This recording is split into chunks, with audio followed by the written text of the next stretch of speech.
আমাদের সবারই একটা ড্রিম থাকে, স্বপ্ন থাকে যে আমাদের একটা পার্সোনাল একটা বাইক থাকবে।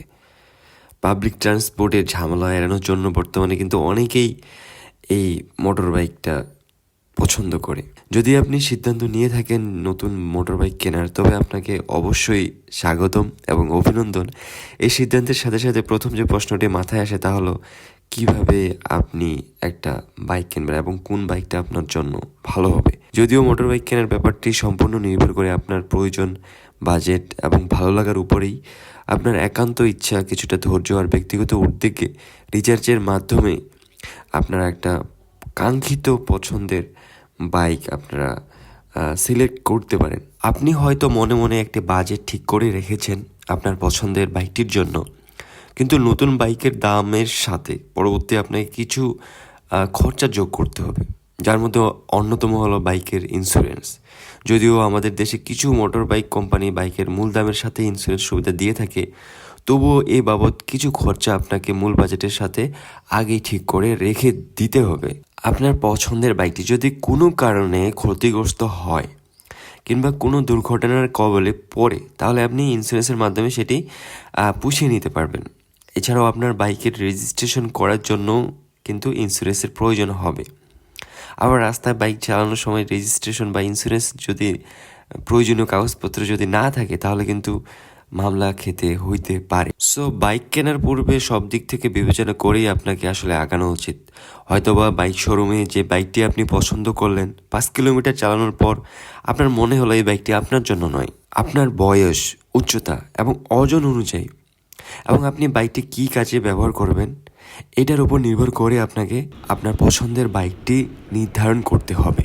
নেকেড স্পোর্টস বা স্ট্যান্ডার্ড বাইকগুলো সকল প্রকার রাইডারদের সকল ধরনের মানুষের বা সকল প্রকার রাইডারদের কথা বিবেচনা রেখে কিন্তু বানানো হয়। 110 থেকে 165 সিসি রেঞ্জের এই বাইকগুলো বিভিন্ন সুবিধা নিয়ে কিন্তু বাজারে আসে, যার মধ্যে রয়েছে সিঙ্গেল, মাল্টিডিস্ক ব্রেক, BS6 বা ABS, CBS ইত্যাদি। আচ্ছা, যাই হোক, এখন আমরা মেইন পয়েন্টে আসি। আপনি যদি নিজ উদ্যোগে আপনার পছন্দের বাইকটি নিতে যান, সো আপনাকে কিছু বিষয় মাথায় বিবেচনায় আনতে হবে। সো প্রথমেই যেটা না বললে নয়, সেটা হচ্ছে প্রথমবার বাইক কেনার আগে আপনাকে প্রচুর রিচার্জ করে নিতে হবে, এটা তো মাস্ট। সেই সাথে যে ব্র্যান্ডের বাইক কিনতে যাচ্ছেন তার সম্পর্কে আপনাকে বিস্তারিত জানতে হবে এবং আপনার কাছাকাছি কোথায় আসলে সার্ভিস সেন্টার আছে, সর্বমোট কেমন খরচা পড়বে সেই সম্পর্কে আপনাকে জেনে নিতে হবে ভালোভাবে। এছাড়াও বাইকের যন্ত্রাংশ পাওয়া যায় কিনা এবং কোথায় পাওয়া যায় সে বিষয়েও কিন্তু আপনাদেরকে স্বচ্ছ একটা ধারণা থাকতে হবে। বাংলাদেশে যদিও মোটর বাইকের সিসি লিমিট 165 ছিল, এখন যদিও এটা ক্রস করছে, এখন যদিও হায়ার সিসি অলরেডি ঢুকে গেছে। সো সেই অনুযায়ী নতুন রাইডারের জন্য আমি মনে করি যে 100 থেকে 165 সিসি রেঞ্জের বাইকগুলো যথেষ্ট, এইগুলো অ্যানাফ। আধুনিক ডিজাইন তৈরির এসব বাইক সহজে নিয়ন্ত্রণযোগ্য এবং এই বাইকগুলোর যে মেনটেনেন্স খরচা এটাও অনেক কম। এই বাইকগুলো থেকে কিন্তু আপনি ভালো একটা মাইলেজও পাবেন। সো বাইক কেনার সময় বাজেট সম্পর্কে স্পষ্ট আপনার একটা ধারণা থাকা জরুরি, কারণ আপনার বাজেটের উপর নির্ভর করছে আপনি কী ধরনের বাইক বা কোন ক্যাটাগরির বাইক কিনতে পারবেন। বর্তমানে বেশ কিছু বাইক কোম্পানি কিন্তু তাদের বাইকের কেনার ক্ষেত্রে EMI সিস্টেম বা ব্যাংক লোন সুবিধা চালু আছে, কিন্তু এই ক্ষেত্রে অবশ্যই তাদের যে বাইকের যে দাম, এর থেকে কিন্তু তারা নির্ধারিত মূল্যের চেয়েও কিন্তু অনেক বেশি টাকা খরচা হয় এই বাইকটা কেনার সময়, বা এই বাইকটা যখন তারা সেল করে তখন কিন্তু নির্ধারিত যে দাম তার থেকেও কিন্তু অনেক বেশি দামে তারা সেল করে। সো এই বিষয়টাও কিন্তু আপনাদেরকে জানতে হবে। সো নতুন বাইক কেনার পরপরই আপনারা বাইক নিয়ে রাস্তায় নেমে পড়বেন না একেবারে। একটু অসাবধানতা আপনার জন্য বা আপনার বাইক উভয়ের জন্যই কিন্তু একটা কাল হয়ে দাঁড়াতে পারে। সো নিজের নিরাপত্তার কথা বিবেচনা করেই প্রথমেই আপনাদের হেলমেট কিনতে হবে। আপনার বাইকের জন্য একটা অবশ্যই সার্টিফাইড হেলমেট কিনতে হবে। 4,000 থেকে 10,000 মধ্যে আপনার একটা ভালো মানের সার্টিফাইড হেলমেট কিন্তু আপনারা পেয়ে যাবেন। এরপরেও আরও কিছু গিয়ার আছে, এগুলো যদি আপনারা কিনতে পারেন তাহলে আরও ভালো। আপনারা যখন লং ট্যুরে যাবেন, সো অবশ্যই এই বিষয়গুলো আপনারা মাথায় রেখেই বের হবেন বাইক নিয়ে। প্রথমেই আপনারা অবশ্যই একটা সার্টিফাইড হেলমেট নেবেন, এরপরে একটা জ্যাকেট নেবেন, রাইডিং জ্যাকেট, এরপরে একটা বুট নেবেন রাইডিং, তারপরে হ্যান্ড গ্লোভস তো অবশ্যই নেবেন।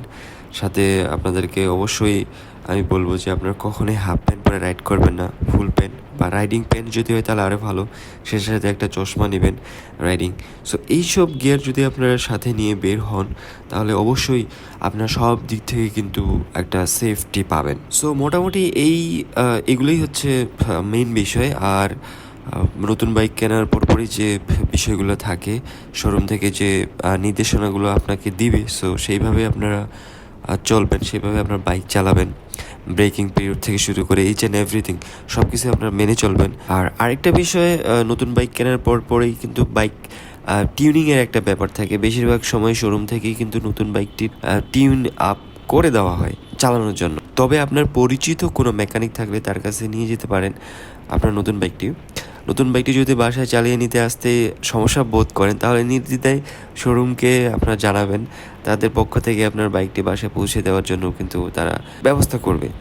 একজন নতুন রাইডার হিসেবে কেউ চায় না বাসায় আনার আগেই তাদের বাইকের কোনো ক্ষতি হোক। এটাতে আসলে তেমন লজ্জা পাওয়ার কিছু নেই। এরপরে আমি আরও কিছু বিষয় অ্যাড করব, সেটা হচ্ছে একজন বাইকের মালিক হিসেবে আসলে বাইকের পিছনে কেমন খরচা হয়। সো এই বিষয়ে কিন্তু আমরা সঠিক তথ্য কেউ জানি না। সো আমি আপনাদেরকে কিছু বেসিক ধারণা দিব। সো আমরা আসলে বেশিরভাগ ক্রেতারাই বাইক যারা কিনি তারা চিন্তা করি যে আমাদের বাইকের আমাদের স্বপ্নের বাইক কেনার জন্য কী পরিমাণ আসলে অর্থ আমরা জমাতে পারি বা কী পরিমাণ অর্থ আমরা আমাদের পরিবার পরিজনের কাছ থেকে সংগ্রহ করব বা নিব, এর উপর ভিত্তি করে কিন্তু আমরা আমাদের বাজেট নির্ধারণ করি, ঠিক আছে।